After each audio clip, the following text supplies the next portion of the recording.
ওই দেখো, কি সুন্দর ঘোড়ার গাড়িটা সেজেগুজে আসছে। কেন বলো তো? কাল ছিল রবিবার, আর মা জগদ্ধাত্রীর বিসর্জনের শেষ দিন। আমাদের এখানে চন্দননগরের মতো এত পুজো হয় না, তবে যে কটা পুজো হয় খুব সুন্দর করে করা হয়। কাল যাচ্ছিল এক জগদ্ধাত্রী মায়ের প্রসেশন। ভীষণ সুন্দর করে লাইটিং দিয়ে সাজানো হয়েছিল, আর প্রচুর মানুষ দাঁড়িয়ে পড়েছিল দেখার জন্য। এত সুন্দর প্রসেশন আমরা তো এখানে দেখতে পাই না, তাই একটা দুটো যেটাই দেখি আমাদের মন ভালো হয়ে যায়।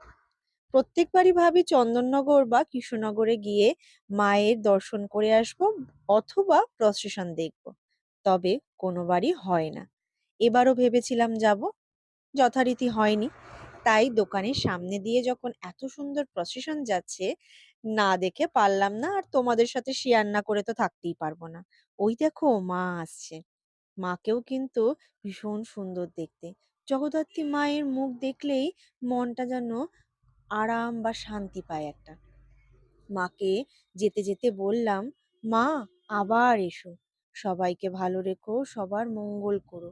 তুমি খুব তাড়াতাড়ি আবার আমাদের এখানে আমাদের সঙ্গে দেখা করতে এসো, আর আমাদের পুজো নিতে এসো। খুব তাড়াতাড়ি এসো।